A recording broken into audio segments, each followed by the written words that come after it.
Mercury. And Ayaw paglangas. Mercury is the closest planet to the Sun. And Mercury has thin atmosphere, which allows debris to easily pass through. That's why there are so many craters in the surface of Mercury.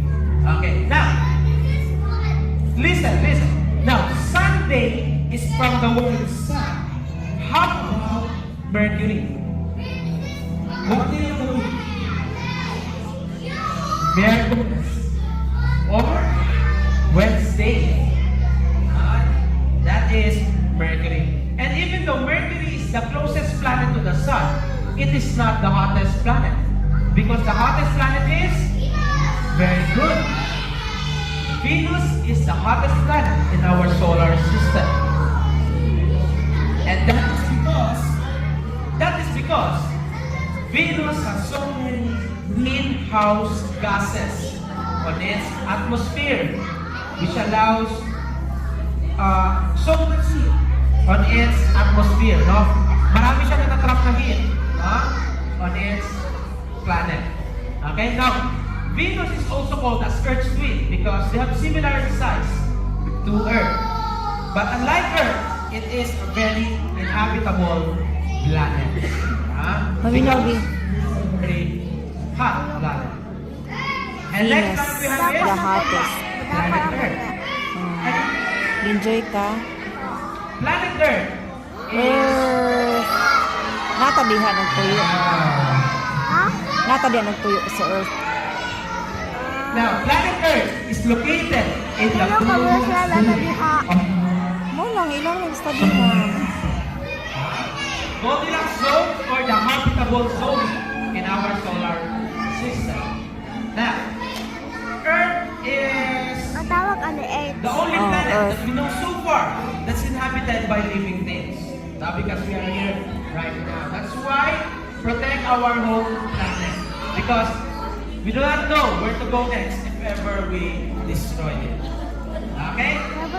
Now, for our next planet is Mars. Abalo na dyan kaya ba? Next planet, Mars. And Mars is called the red planet. Why is it red? Because of its iron oxide covering it. Now, it is covered by iron oxide. Okay? Now, Mars is one of the most explored bodies in our solar system. Because in the distant past, or long time ago, Mars have surface water. And that may be an indication of life in Mars for a long time ago. Okay, maybe Martians are real. We do not know. Okay? And those are the terrestrial planets. Meaning planets that have lands. Merong lupa. And then we have the biggest planet in our solar system. Even if we combine all the planets, still Jupiter will be twice as massive. Okay? Now, Jupiter has those lights. Those lights are made up of ammonia and water. Okay? Now, Jupiter is the Great Red Spot, which is a very big typhoon, very big storm in the surface of Jupiter. And did you know there is another typhoon that is discovered by a Filipino astronomer in Jupiter, which is what we call the Red Spot Junior. It is discovered by a Filipino astronomer named Christopher Gold. Okay? And next planet we have is, which is the next planet? Saturn, no? Let's go to Saturn. Mabigat kasi si Jupiter, no? Tagalanta. Let's go to Saturn.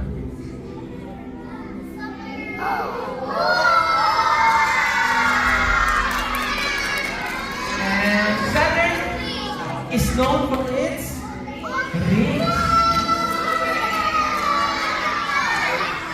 Those rings are made up of ice and rock.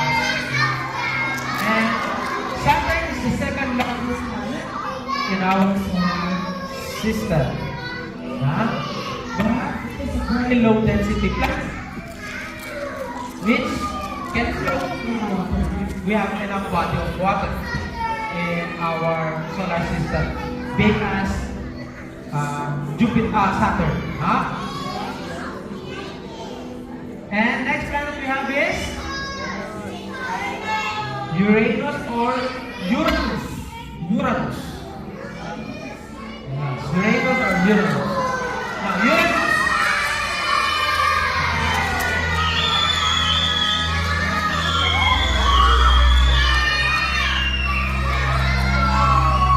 Uranus is the first planet that we discovered in our solar system. It is discovered by William himself. And the thing about Uranus is the rotation. It rotates sideways compared to other planets. Okay? And next planet we have, and the last planet in our solar system is Neptune.